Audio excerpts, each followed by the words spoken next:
할렐루야. 우리 다 함께 우리 마음을 정돈하시고 거룩하신 하나님께 예배드리겠습니다. 우리 다 같이 기도하겠습니다.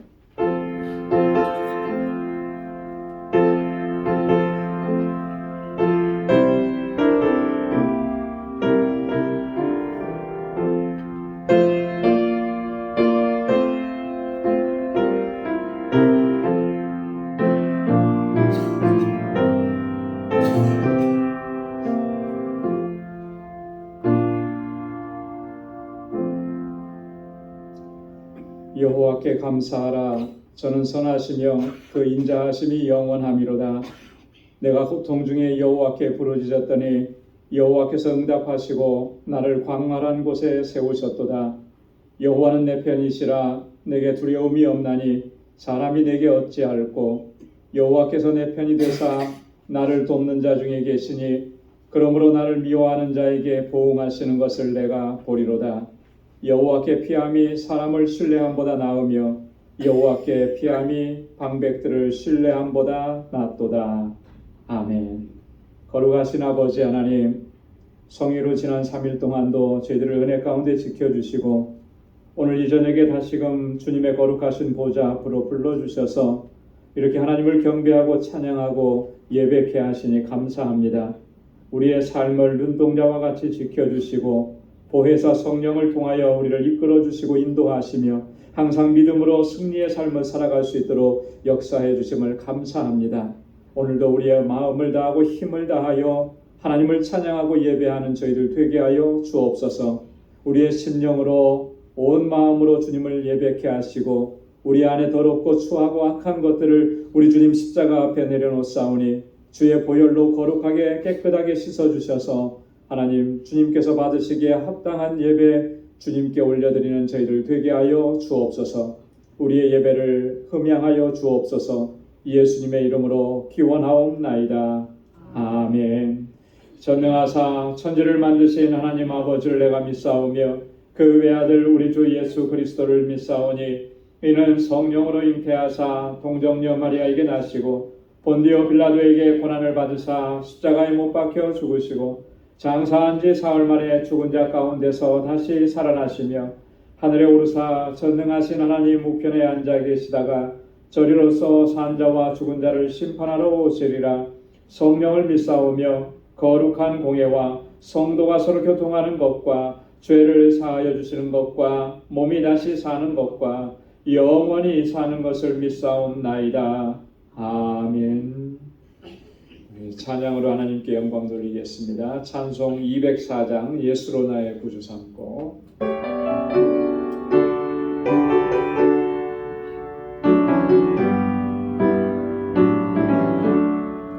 예수로 나의 구주 삼고 성령과 피로서 거듭나니 이 세상에서 내 영혼이 하늘의 영광 보리로다.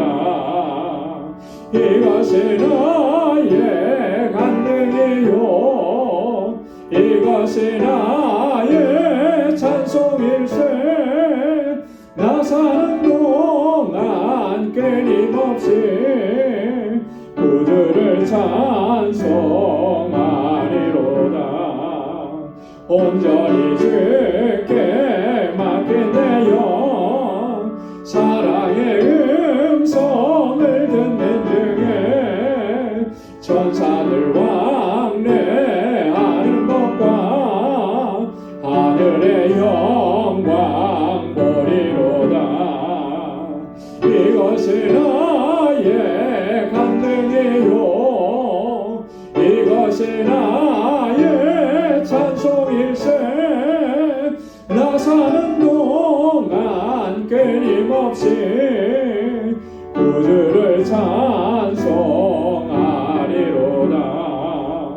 주 안의 기쁨 누림으로 마음의 풍랑이 잔잔하니 세상과 나는 강고롭고 구속한 죄만 보이도다.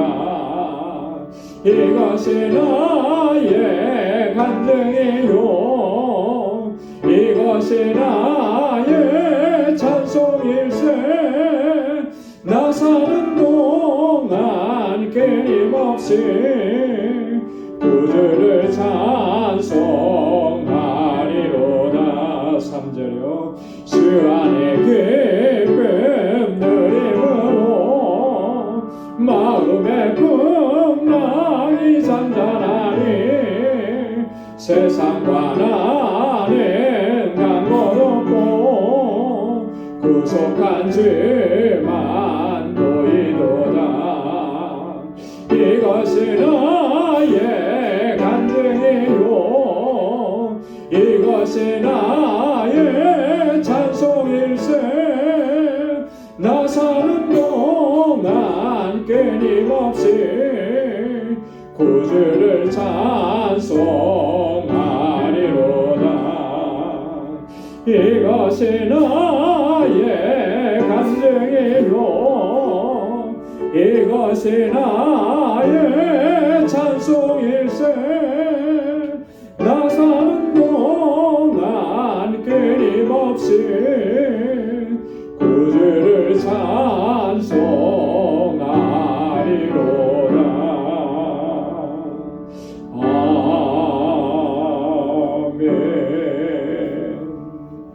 아멘. 하나님의 나팔 소리 천지 진동할 때에 힘차게 박수하며 찬양하시다. 하나님의 나팔 소리 천지 진동할 때에 예수 영광 중에 구름 타시고 전사들을 세계 만국 모든 곳에 보내어 구원 얻은 성도들을 모으리. 나팔 불 때 나의 이름 나팔 불 때 나의 이름 나팔 불 때 나의 이름 부를 때에 잔치 참여하겠네. 무덤 속에 잠자던 자 그때 다시 일어나 영화로운 부활 승리 얻으리. 주의 택한 모든 성도들은 타고 올라가 공중에서 주의 얼굴 배우리. 나팔 불 때 나의 이름 나팔 불 때 나의 이름 나팔 불 때 나의 이름 부를 때에 잔치 참여하겠네. 주님 다시 오실 날을 우리 알 수 없으니 항상 기도하고 깨어있어서 기쁨으로 보좌 앞에 우리 나가서도 그때까지 참고 기다리겠네. 나팔 불 때 나의 이름 나팔 불 때 나의 이름 나팔 불 때 나의 이름 부를 때에 잔치 참여하겠네. 주님 다시 오실 날을 우리 알 수 없으니 항상 기도하고 깨어있어서 기쁨으로 보좌 앞에 우리 나가서도 그때까지 참고 기다리겠네. 나팔 불 때 나의 이름 나팔 불 때 나의 이름 나팔 불 때 나의 이름 부를 때에 잔치 참여하겠네.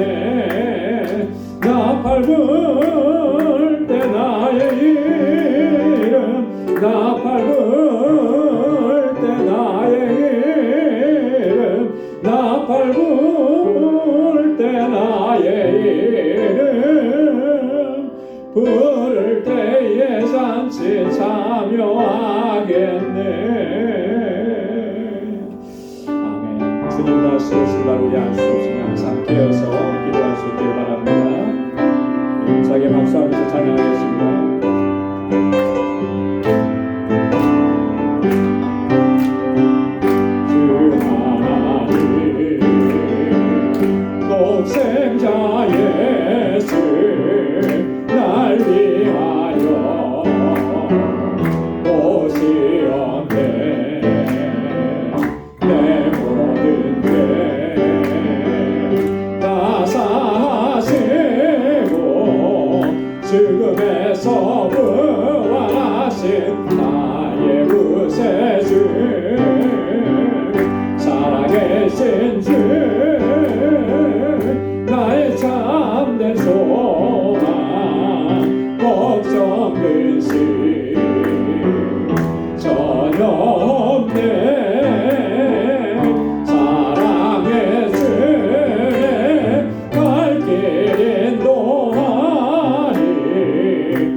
예수님의 도우심을 믿으며 살리 살아계신 주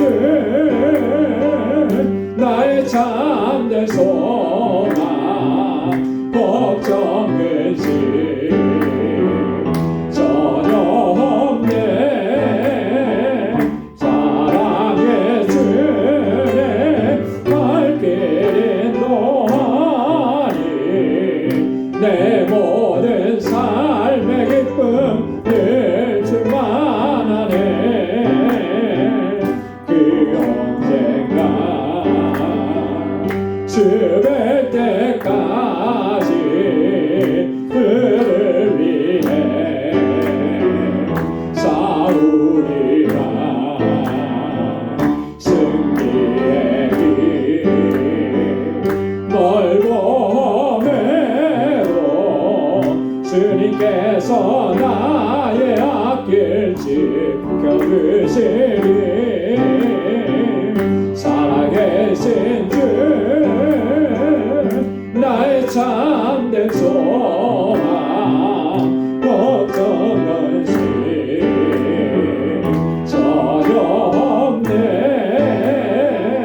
사랑의 주내 갈 길 인도하니 내 모든 삶의 기쁨 늘 충만하네 살아계신 주 나의 참된 소망 걱정 근심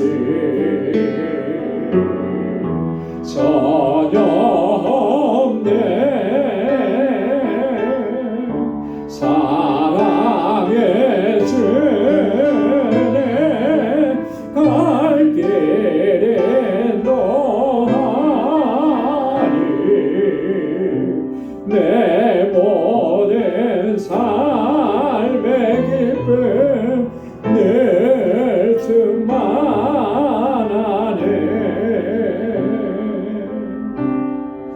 아멘. 주님의 주시는 기쁨으로 충만케 되기를 소망합니다.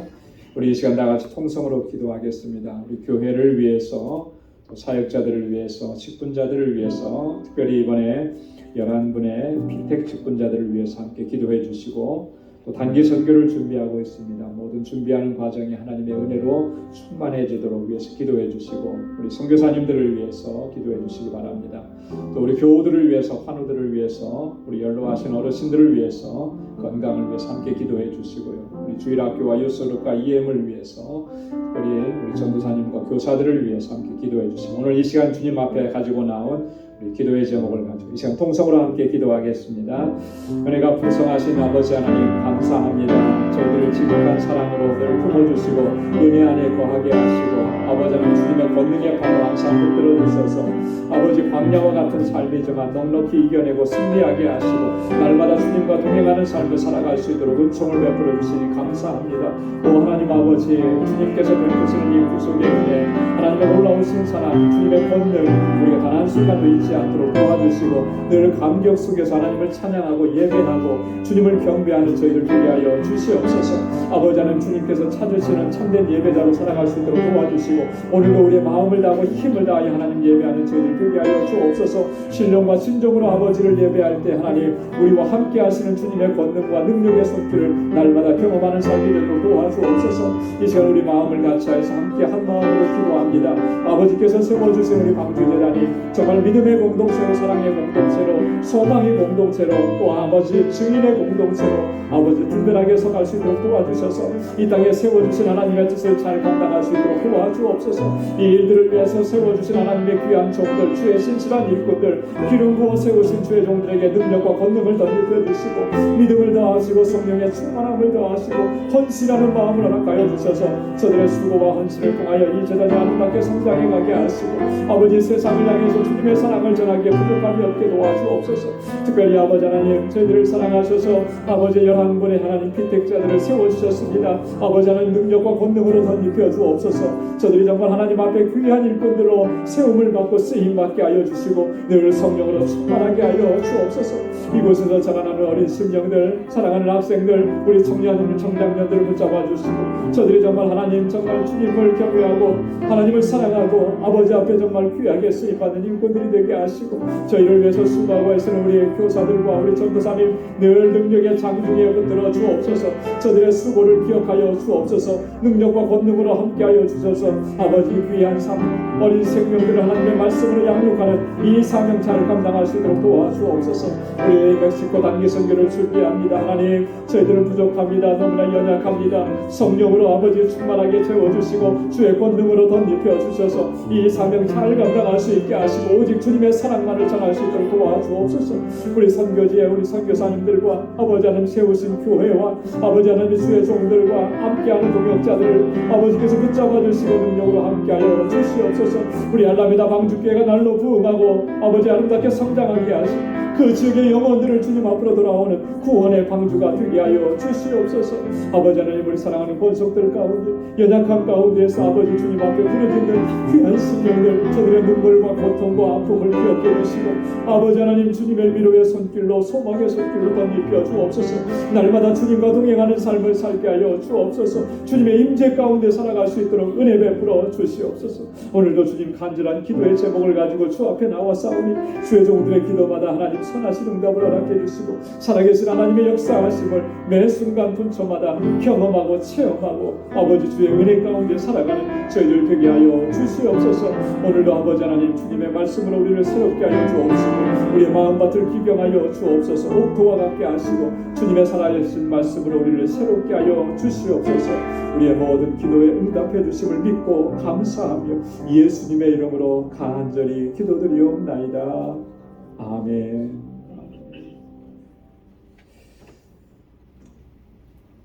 우리의 기도에 하나님께서 선하신 응답을 허락해 주실 줄로 믿습니다.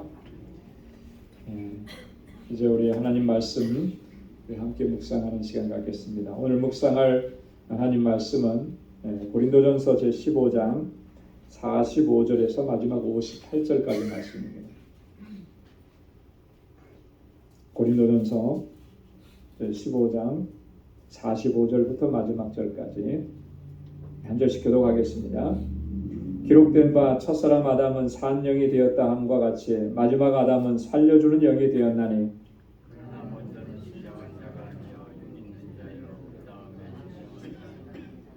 첫사람은 땅에서 났으니 흙에 속한 자이거니와 둘째 사람은 하늘에서 나섰느니라.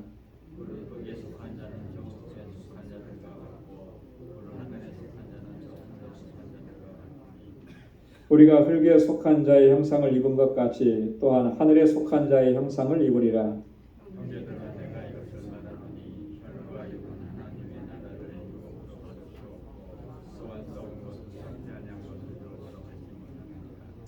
보라 내가 너희에게 비밀을 말하노니 우리가 다 잠잘 것이 아니요 마지막 나팔에 순식간에 호련히 다 변화하리니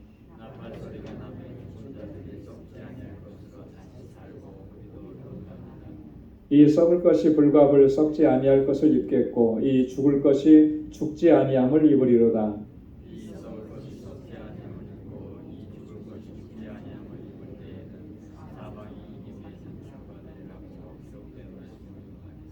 사망아 너의 이기는 것이 어디 있느냐? 사망아 너의 쏘는 것이 어디 있느냐? 우리 주 예수 그리스도로 말미암아 우리에게 이김을 주시는 하나님께 감사하노니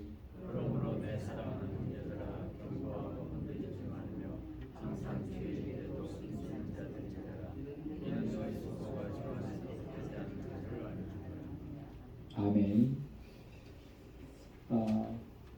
오늘 드디어 우리 고린도전서 15장 부활장의 마지막 부분을 이제 함께 묵상하게 되었습니다. 지금까지 우리가 총 오늘까지 하면 4번에 걸쳐서 부활장 말씀을 이렇게 묵상을 하는데요. 그만큼 이 부활은 우리 신앙에 있어서 중요하다라고 하는 것을 새삼스럽게 이렇게 깨닫게 되는 겁니다. 우리가 저지난주에 부활주의를 지냈습니다. 예수 그리스도께서 그 사망의 권세를 깨뜨리시고 다시 살아나셔서 오늘 우리 모든 하나님의 백성들에게 그 부활의 소망을 허락해 주셨죠. 그래서 예수는 부활의 첫 열매가 되시고 우리는 주님을 따라서 이제 장차 부활하게 될 것이다라고 하는 거죠. 그것을 이제 고린도전서 15장에서 계속 이렇게 말씀을 하신 거예요. 그래서 여러분 이 고린도전서 15장에 있는 말씀은 우리가 좀 틈나는 대로 계속 읽어보고 또 묵상하고 또 그렇게 하면 좋을 것 같아요. 그래서 정말 이 부활의 신앙으로 무장해야만 오늘 현실의 삶에서의 고난과 역경과 환난들도 또 넉넉히 이겨낼 수가 있게 되는 거예요.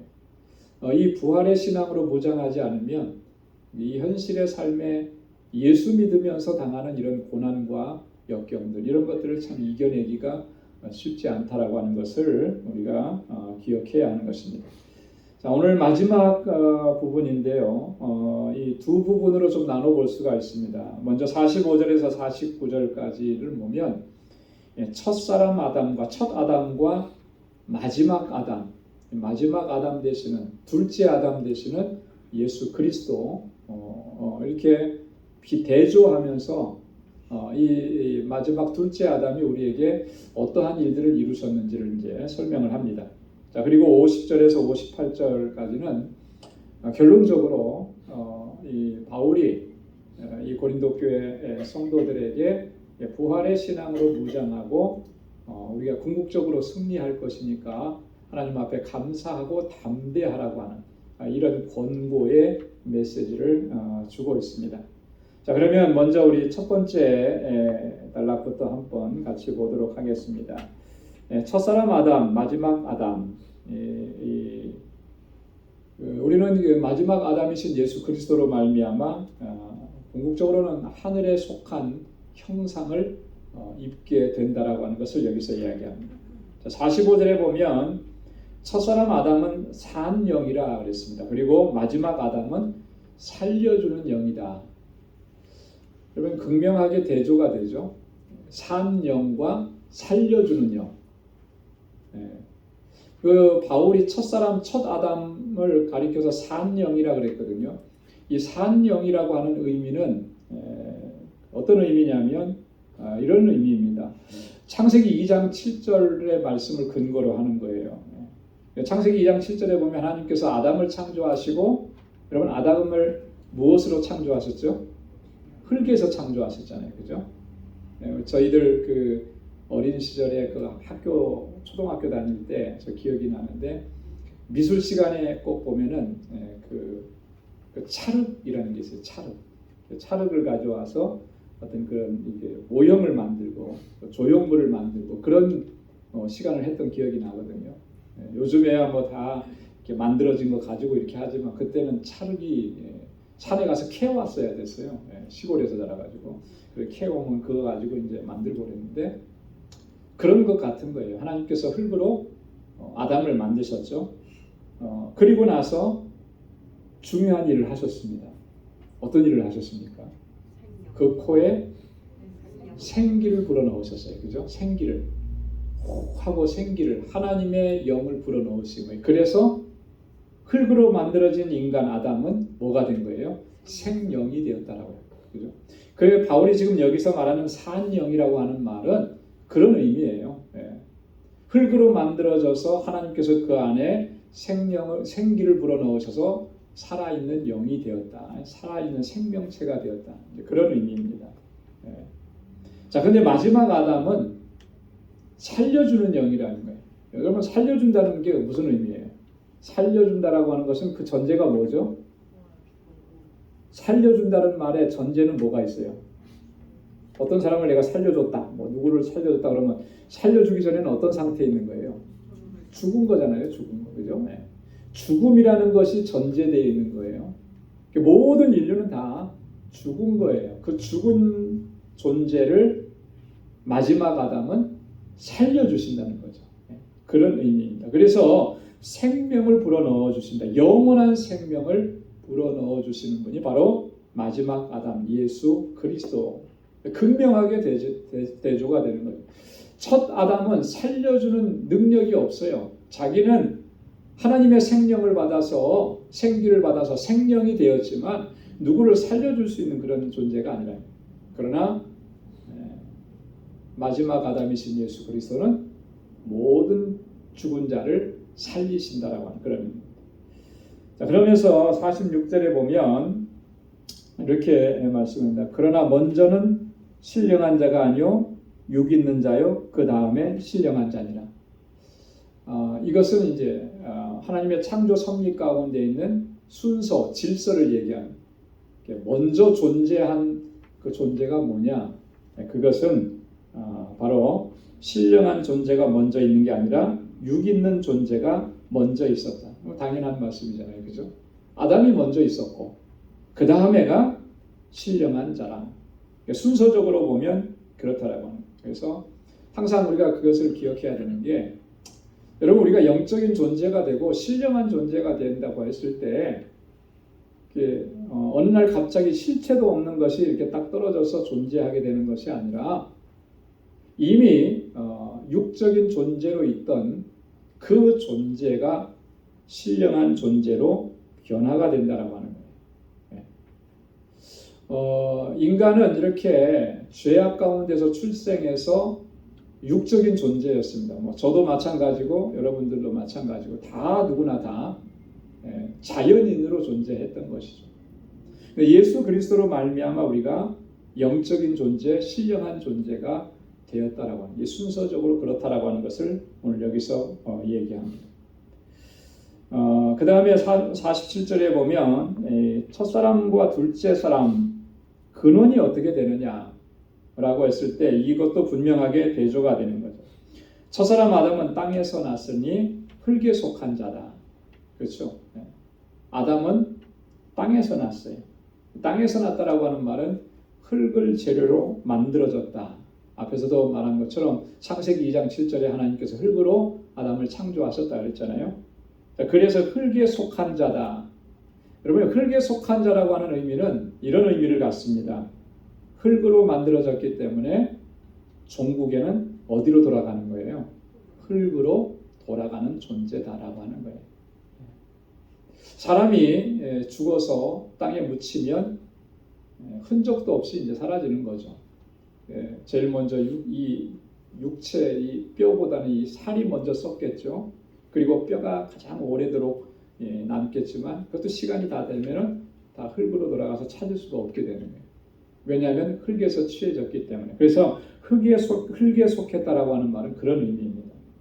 여러분 창세기 3장 19절에 보면 하나님께서 아담과 하와가 하나님 앞에 범죄했을 때 그렇게 말씀을 하셨어요.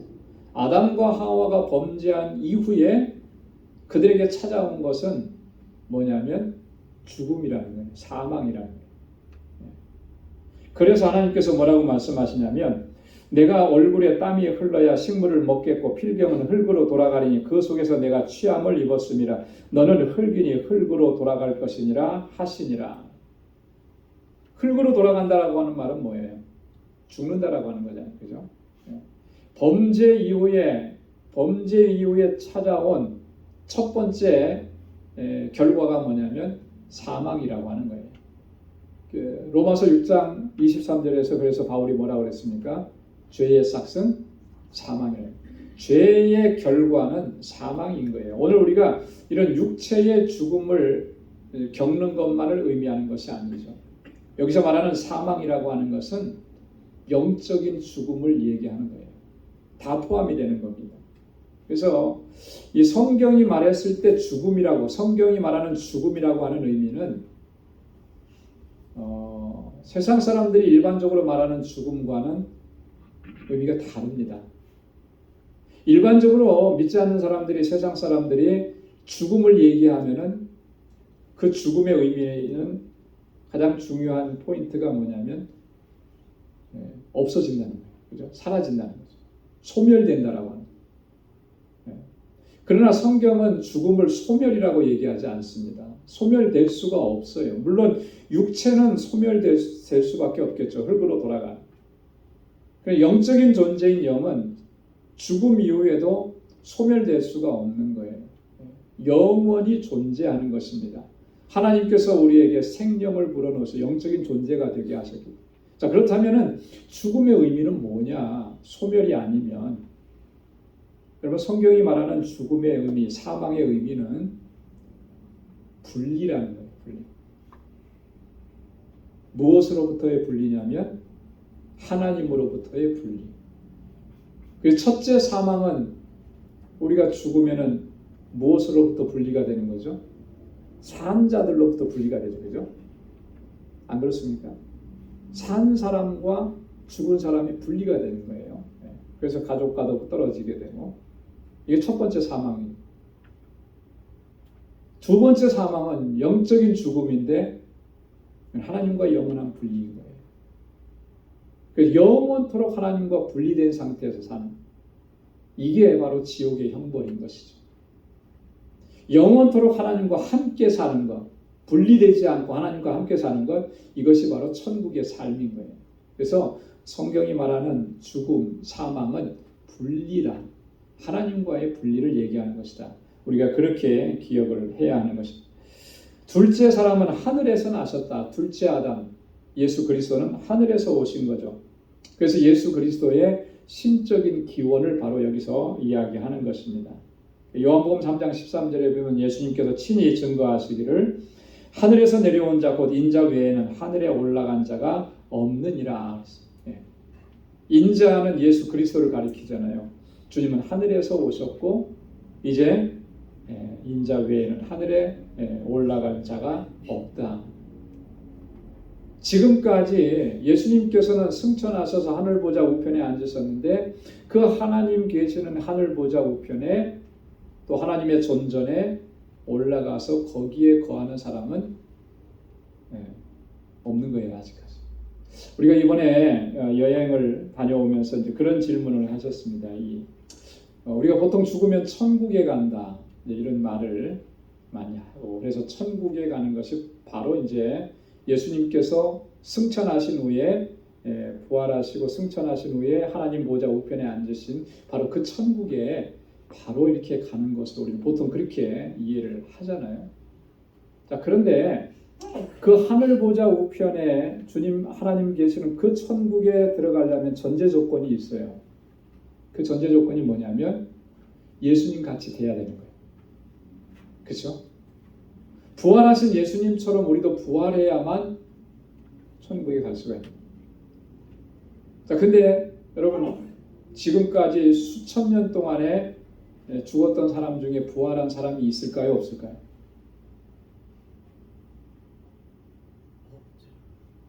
이게 좀 이상한 질문이에요. 그죠? 지금까지 부활한 사람이 있을까요? 없을까요? 없어요. 없죠. 왜 없을까요? 예, 맞아요. 부활은 언제 일어나는 거라 그랬습니까? 예수님께서 다시 재림하실 때 먼저 죽은 자들이 부활하는 거예요. 다시 사는 거예요. 그러니까 주님이 오시지 않았으니까 아직까지 부활한 사람이 한 사람도 없는 거죠. 그렇지 않아요? 그죠? 그러니 천국에 거하는 사람은 없어요. 근데 왜 죽었는데 천국 갔다고 하느냐? 근데 성경에 보면은 낙원에 이른다는 표현이 있잖아요. 그죠? 낙원. 죽은 자들, 예수 믿고 죽은 자들의 거하는 곳이 바로 낙원이라는 곳입니다. 낙원. 거기에서 부활의 때를, 주님의 재림의 때를 기다리는 거예요. 근데 그 낙원과 천국은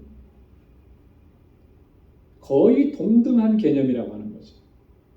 낙원에서의 삶과 천국에서의 삶은 한 가지만 빼고는 거의 동등한 개념이에요. 뭐냐면 부활하지 않았다는, 부활체를 입지 않았다는 한 가지만 빼고는 동등한 개념이라는 거예요. 그래서 낙원을 천국이라고 우리가 보통 그렇게 설명을 하는 거죠.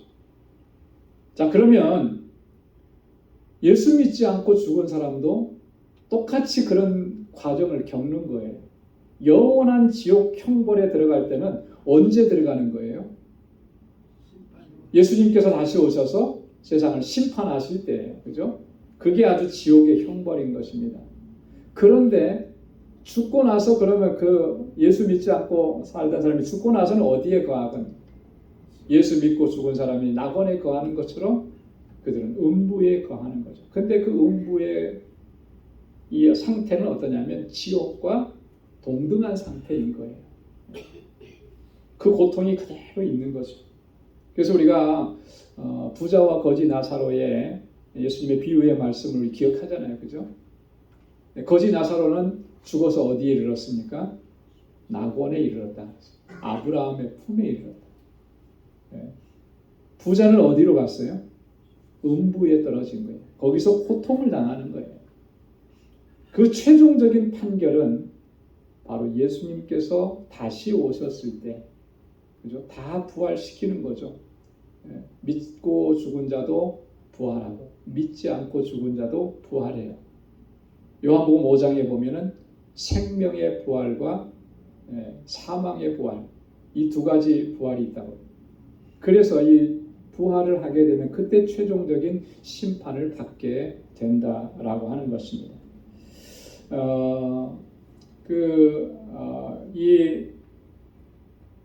그래서요. 제가 왜 여기까지 얘기를 했는지 모르겠는데 이 둘째 사람은 하늘에서 나셨다. 하나님의 아들 예수 그리스도는 하늘에서 이 땅에 내려오셨고, 그래서 인성을 가지시고 우리 죄인들을 구속하시는 구속의 사역을 감당하시고 십자가에 달려서 돌아가셨고, 그 사망 권세를 이기시고 다시 부활하셨고 40일 동안 이 땅에 계시다가 하나님 보좌 우편에 승천하셨다라고 하는 거예요. 이 사실을 믿느냐 또 믿지 않느냐는 아주 중요한 갈림길이라고 하는 것입니다. 예수님은 하늘에서 오셨다 그래서 신성을 가지신 거, 이것을 사람들은 이렇게 의심하는 사람들은 거의 없었어요. 근데 그 초기 기독교 시대에 영지주의자들이라고 하는 그런 사람들이, 영지주의 이단들이 있었습니다. 이 영지주의 이단들의 특징이 뭐였냐면 예수님께서 인성을 가지시고 인간의 몸으로 이 땅에 오셨다라고 하는 것을 부정하는 거예요. 부인하는 겁니다. 그래서 그들은 주장하는 게 뭐냐면 가현설이다, 이런 얘기를 해요. 가현설. 이 가현설이라는 말이 뭐냐면 외견상으로는 우리 눈으로 볼 때는 사람으로 보일 뿐이지만 실제로는 육신을 입은 것이 아니다. 그냥 눈으로 보기에 그렇게 보일 뿐이다라고 하는 이런 설명을 하는 거예요. 그래서 예수님의 인성을 부정하는 거예요. 이게 초기 이단 중에 아주 기독교 신앙을 위협했던 그런 중요한 이단 중에 하나였습니다. 그래서 요한 1서 4장 2절로 3절에 보면 사도 요한이 아주 분명하게 단호하게 얘기합니다. 예수 그리스도께서 육신을 입고 이 땅에 오신 것을 부정하는 사람들은 다 적그리스도라, 이렇게 얘기합니다. 주님은 분명하게 사람의 몸을 입고 이 땅에 오셨고 하나님의 아들이시고 신이시지만, 그래서 친히 그 몸으로 우리의 모든 죄와 이 고통과 이 죽음을 친히 담당하셨다라고 하는 것을 우리가 분명하게 믿고 기억해야 하는 것입니다. 그래서 예수 그리스도는 참 신이시고 또 참 인간이시다라고 하는 거예요. 자, 그 다음에 보면 48절에 그래서 무릇 흙에 속한 자는 저 흙에 속한 자들과 같고 무릇 하늘에 속한 자는 저 하늘에 속한 자들과 같으니, 흙에 속한 자, 흙에 속한 자들, 누구를 가리키는 거냐면 첫사람 아담과 그 아담의 후손들을 이야기하는 것입니다. 다 후손, 다 흙에 속해 있다라고. 모든 인류는 다 흙에 속해 있는 것입니다.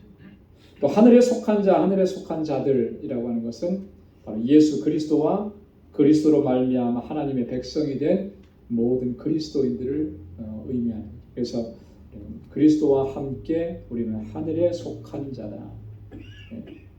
우리 부활 후에 있게 될 영광의 상태를 지금 설명해 주고 있는 것입니다. 그래서 우리는 장차 49절에 보면 하늘에 속한 자의 형상을 입으리라.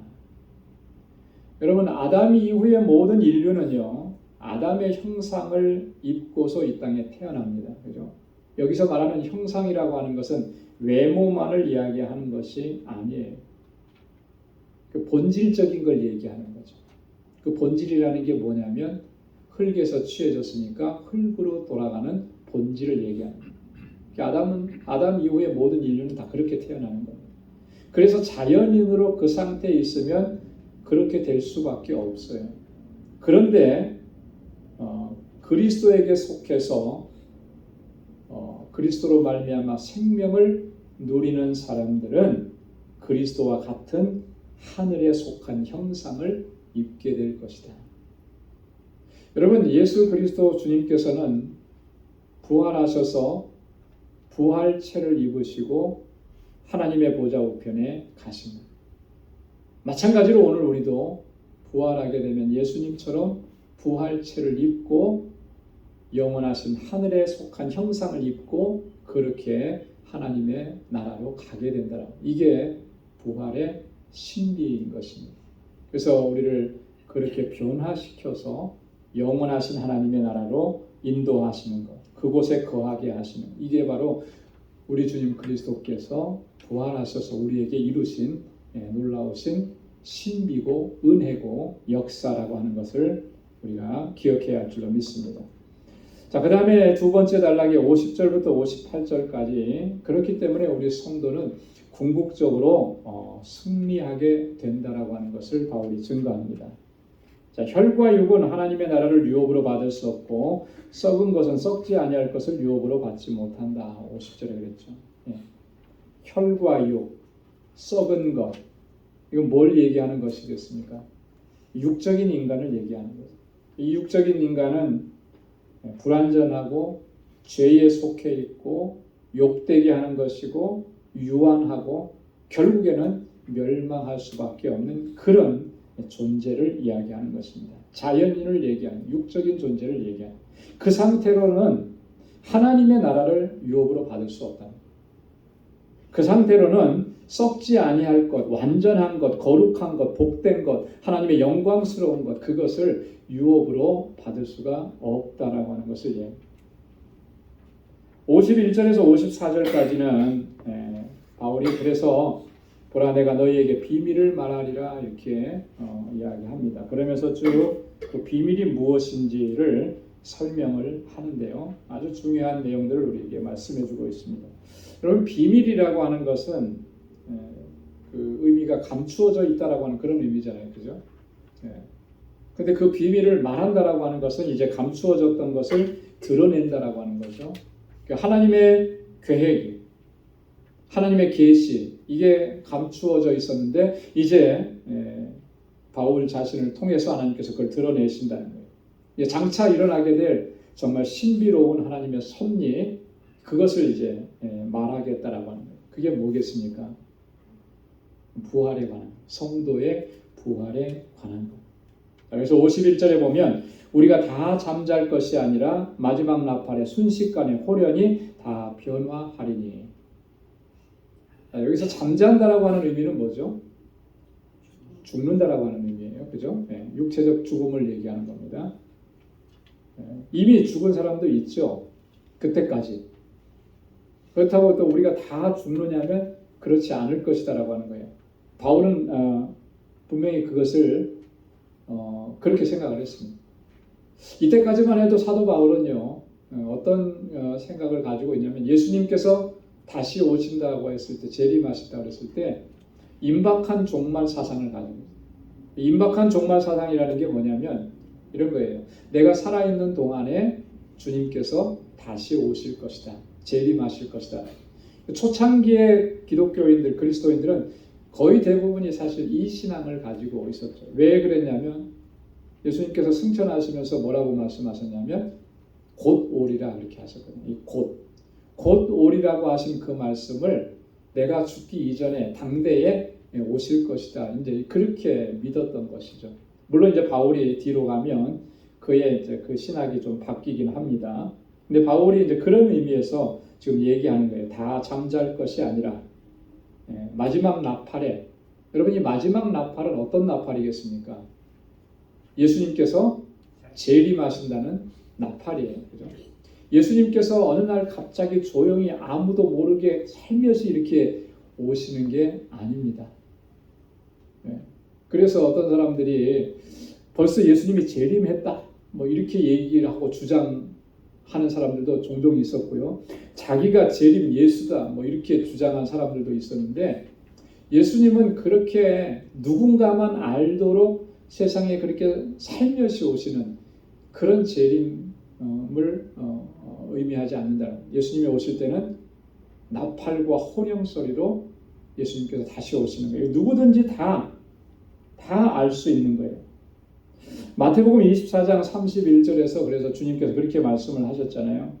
저가 큰 나팔 소리와 함께 천사들을 보내리니 저희가 그 택하신 자들을 하늘 이 끝에서 저 끝까지 사방에서 모으리라. 큰 나팔 소리로 하나님의 택하신 자들을 모으신다라는, 주님의 오심은 전 세계까지 다 알려지는 거예요. 데살로니가전서 4장 16절로 17절에도 보면 이렇게 말씀하고 있습니다. 주께서 호령과 천사장의 소리와 하나님의 나팔로 친히 하늘로 쫓아 강림하시리니 그리스도 안에서 죽은 자들이 먼저 일어나고 그 후에 우리 살아남은 자도 저희와 함께 구름 속으로 끌어올려 공중에서 주를 영접하게 하시리니. 자, 여기 보니까 주께서 호령과 천사장의 소리와 나팔 소리로 친히 하늘로서 쫓아 강림하십니다. 그러니까 마치 개선장군이 이렇게 전쟁에서 승리하고 돌아오면 막 나팔로 크게 불고 환영하고 그러는 것처럼 주님의 오심은 그렇게 오신다. 그래서 먼저 잠자던 자들이 일어나는 거예요. 부활하는 거예요. 죽은 자들이 먼저 부활하고, 그 다음에 두 번째는 뭐예요? 그때까지 살아있는 자들이 그 살아있는 상태에서 변화되는 거죠. 부활체를 입는 거예요. 죽은 자가 부활체를 입고 다시 산 것처럼 우리도 그렇게 변화되리라. 바울이 지금 그 얘기를 하는 것입니다. 이게 비밀이라는 거예요. 놀라운 일이라고. 근데 이 일이 어떻게 일어나냐면 순식간에 호련히 다 변화하리니. 순식간에 일어나는 호련히, 그리고 다 변화되는. 여러분, 성도의 부활이 어떤 시차를 두고 그냥 몇 시간 걸려서 누가 먼저 되고 뭐 이렇게 그런 순서대로 일어나는 것이 아니라 순식간에 일어나는. 그래서 여기 헬라어 그 성경 원어에 보면 이 순식간이라는 말이 엔 아토모라고 되어 있다는데요. 이 말의 의미는 이런 거래요. 더 이상 쪼갤 수 없는 시간, 최소의 최단 시간 안에, 이런 시간을 이렇게 쪼개는데 우리는 보통 어떻게 계산하죠? 몇 시, 몇 분, 몇 초, 그죠? 가장 짧게 이렇게 하면 몇 초 이렇게 하는데, 운동 경기 할 때 보니까 그거보다 더 세밀하게 나누더라고요. 그죠? 10분의 1초, 100분의 1초, 1000분의 1초.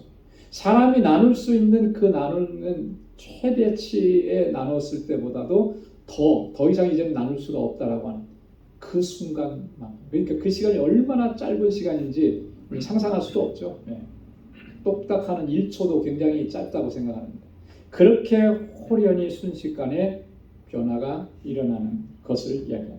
자, 그래서 그 부활의 순서는 죽은 자들이 먼저 썩지 아니할 것으로 다시 살고, 52절에 우리도 다 그렇게 변화하리라. 그러면 부활의 상태는 어떤가? 53절에 썩을 것이 썩지 아니할 것을 입는다. 이 썩을 것이라고 하는 건 뭐예요? 우리 육체를 얘기하는 거죠. 다 이게 썩어져서 없어지는 거예요. 이제는 더 이상 썩지 않는 부활체를 입게 됩니다. 죽을 것도 마찬가지예요. 육신을 입고 있는 사람은 다 죽게 되어 있죠. 그러나 이제는 영원히 죽지 아니함을 입는 것. 이게 부활의 몸으로 변화된다라고 하는 것입니다. 바울이 이래서 부활의 몸을 우리 앞부분에서는 뭐라고 얘기했냐면 49절에서는 하늘에 속한 자의 형상이다 이렇게 얘기를 했고요. 또 44절에 보면 신령한 몸이다 이렇게 얘기를 했고요. 43절에도 보면 영광스러운 것이다 이렇게 얘기했습니다. 사실 우리가 이렇게 설명하지만 그것이 얼마나 영광스러운지 다 우리가 이해할 수 없고 다 상상할 수가 없어요. 54절에 보니까 결과적으로 사망이 이김에 삼킴바 될 것이다. 사망이 이김에 삼킴바 된다. 여러분, 이 사망이 죽음이라고 하는 것이 사실 우리가 이 땅에 사는 날 동안에는 굉장한 영향력을 끼치고 있습니다. 그렇죠? 썩는다라든지 죽음이라든지. 여러분, 이런 것이 뭐의 결과라고 했습니까? 죄의 결과라고 했잖아요. 그죠? 네. 그래서 인간은 이 땅에 사는 동안에 이런 죄의 지배 아래 놓여 있습니다. 그래서 그 결과로 썩음이라는 게 있고 죽음이라는 게 있습니다. 근데 이제는 더 이상 썩지 아니하고 죽지 아니하리라. 더 이상 사망이 그 효력을 발휘할 수가 없는 거예요. 무엇 때문에 그렇게 되느냐면 바로 예수 그리스도의 공로로, 예수 그리스도의 그 십자가의 죽음과 부활로 말미암아 더 이상 이제는 사망이 그 효력을 발휘할 수 없다. 그 의미가 바로 사망이 이김에 삼킨 바 되리라. 그 이김은 뭐예요? 예수 그리스도의 구속의 사건을 얘기하는 거예요. 예수 그리스도의 죽음과 예수 그리스도의 부활을 얘기해요. 그렇기 때문에 55절에서 57절까지 이김을 주신 하나님께 감사하자 이렇게.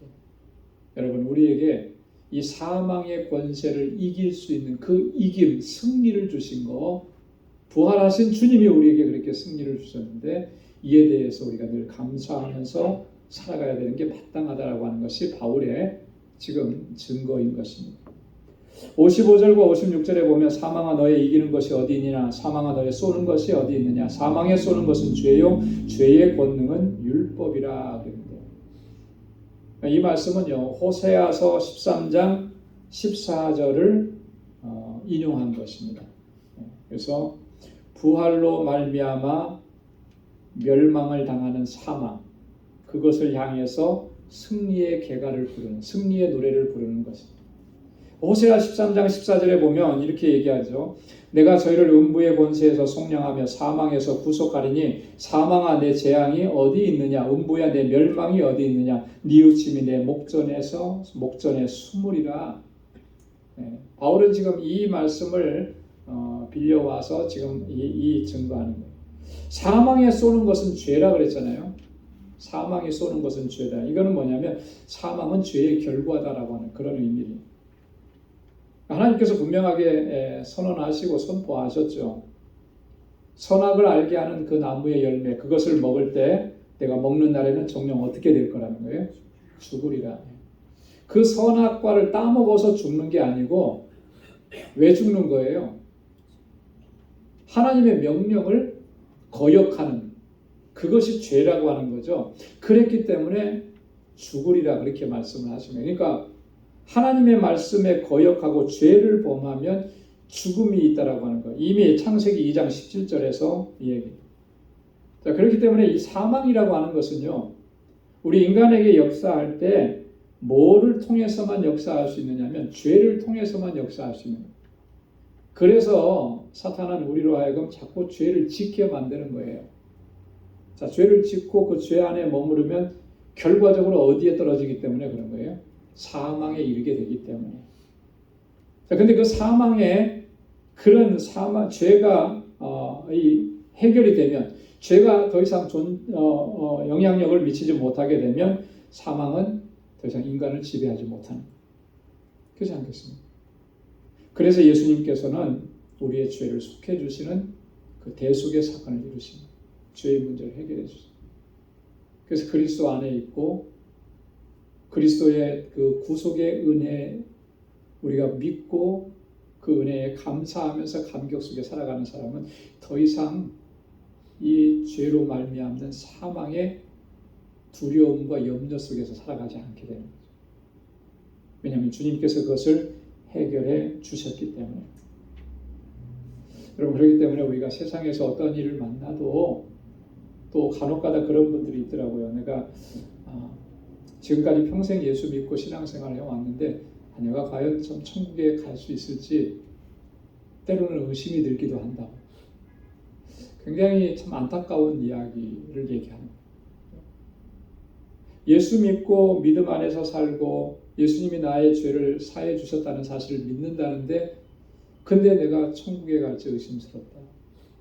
이게 앞뒤가 사실 안 맞는 얘기거든요. 그렇잖아요. 그죠?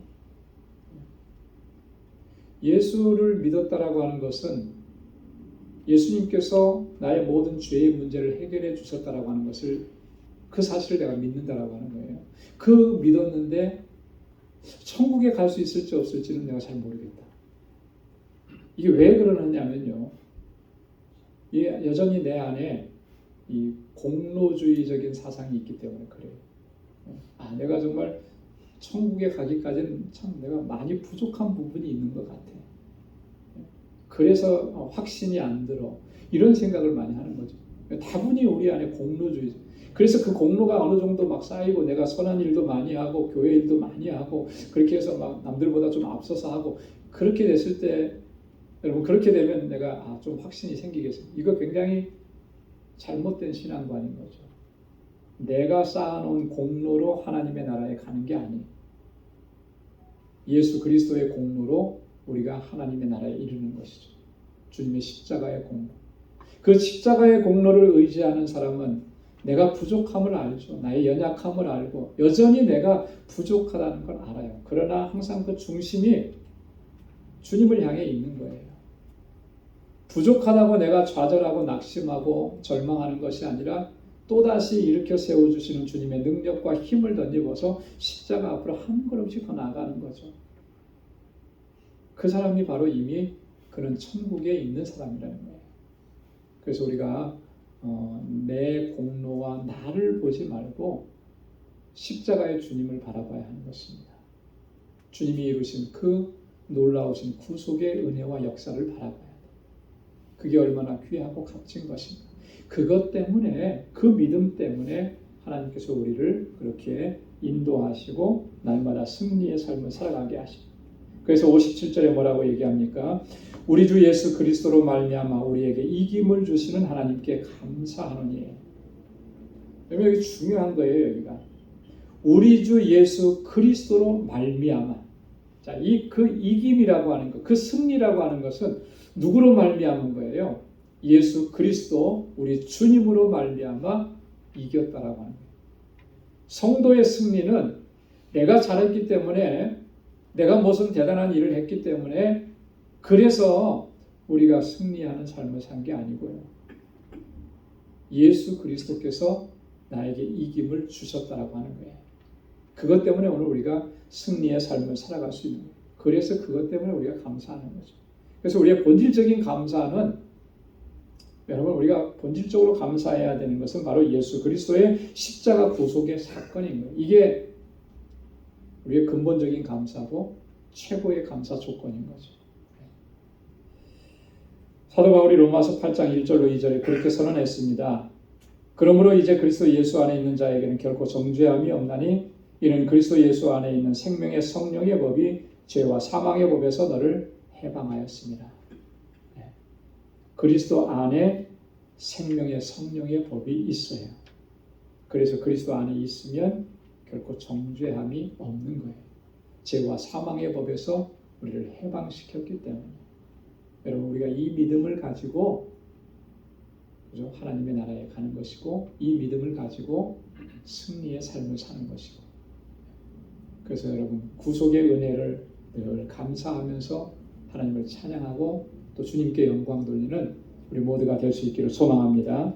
자, 마지막으로 바울이 58절에 이렇게 권고합니다. 자, 그러니 여러분들은 이렇게 하십시오. 58절 말씀 다 함께 읽겠습니다. 그러므로 내 사랑하는 형제들아, 견고하며 흔들리지 말며 항상 주의 일에 더욱 힘쓰는 자들이 되라. 이는 너희 수고가 주 안에서 헛되지 않을 줄을 알미니라. 아멘. 견고하며 흔들리지 말라. 왜 견고하면서 흔들리지 말라고 했습니까? 흔드는 존재들이 있기 때문에 그런 거예요. 특별히 고린도 교회 안에는 예수님이 우리가 부활할 것에 대해서 부정하는 사람들이 있었다. 반부활론자라 이렇게 얘기하는데요. 이런 자들이 자꾸 믿음을 흔들어 놓는 거죠. 그러니까 너희 견고해서 흔들리지 말라. 지금까지 쭉 설명한 것처럼 그 부활의 신앙을 꼭 붙잡고 살아가라. 그리고 항상 주의 일에 더욱 힘쓰는 자들이 되라. 여러분, 견고하고 흔들리지 않는 그 첫 번째 이 원칙과 방법 중에 하나가 뭐냐면 우리가 주님의 일에 더욱 힘쓰는 거예요. 주님의 일에 더욱 힘쓸 때 우리는 더욱 견고해지고 강건해지고 그렇습니다. 이게 상호작용을 일으키는 거예요. 우리의 믿음이 더욱 견고해지려면 우리가 주님께서 우리에게 맡겨주신 일들, 주님의 일에 더욱 힘을 내야 되는 거예요. 그래서 바울이 이렇게 권고하는 거예요. 그래서 주의 일을 힘쓰다 보면 우리의 믿음이 더욱 견고해지는 거 경험하게 되는 거죠. 때로는 어떤 어려운 일도 겪기도 하고 눈물 나는 일을 겪기도 하고 하지만 그 일들을 통해서 하나님은 우리를 더 견고하게 세워가시는 거예요. 그래서 바울이 이렇게 권고하는 것입니다. 그리고 너희의 수고가 주 안에서 결코 헛되지 않아. 여러분 어떤 성과가 나타나지 않는 것 같아도 눈에 띄게 보이는 것 그런 게 없는 것 같아도 그 모든 수고 주님의 일을 위해서 내가 최선을 다한 그 수고는 결코 헛되지 않습니다. 세상에서는 우리가 정말 위대한 일들을 하는 사람들 많이 있죠. 그렇게 하는 사람들에 비해서 볼 때 정말 보잘것없고 초라한 것 같아도 그것 때문에 낙심하지 말라는 거예요. 그게 헛되지 않다라고 하는 겁니다. 주님께서 보실 때 그것을 귀하게 보신다라고 하는 거예요. 주님을 위해서 하는 일인데 주님께서 그거 귀하게 보시지 않겠느냐고. 헛된 게 하나도 없어요. 주님을 위해서 하는 일들. 주님께서 그걸 통해서 영광을 받으신 그것이 무엇이 되었든지 간에 자꾸 우리는 인간적인 눈으로 자꾸 어떤 위대하고 크고 사람들이 주목할 만한 것 여기에 많이 집중을 합니다. 이게 우리가 실패하기 쉬운 가장 큰 요인 중에 하나예요. 오늘 우리에게 맡겨주신 자리에서 또 맡겨주신 일들 그것이 무엇이 되었든지 간에 이게 주님을 위해서 하는 일이라 최선을 다하면 하나님 그 일을 통해서 똑같이 영광을 받으십니다. 왜냐하면 오늘 바울이 얘기했잖아요. 주 안에서 너희의 수고가 결코 헛되지 않는다. 여러분 우리 부활장에 대한 이 말씀을 우리가 오랜 시간 거쳐서 함께 나눴는데 결론은 이렇습니다. 바울이 지금 우리에게 권고하고 있는 것처럼 부활의 신앙을 가지고 또 우리에게 이김을 주신 하나님께 늘 감사하면서 주님의 일에 늘 힘쓸 수 있는 저와 여러분들이 다 될 수 있기를 주님의 이름으로 축원합니다. 기도하겠습니다. 하나님 아버지 감사합니다. 오늘도 저희들에게 하나님 귀한 말씀을 허락해 주시고 우리가 이 땅을 사는 동안에 또 어떠한 믿음의 자세를 가져야 하는지 말씀을 통해서 교훈을 주시고 또 다시 주님 앞에 결단할 수 있도록 은혜의 시간을 허락해 주셔서 감사합니다. 하나님, 우리가 이 땅에 살지만 영원하신 하나님의 나라를 소망하며 살게 하시고 고난과 역경과 환난이 있지만 주님께서 주시는 최후의 승리를 확신하며 이겨낼 수 있도록 인도해 주옵소서.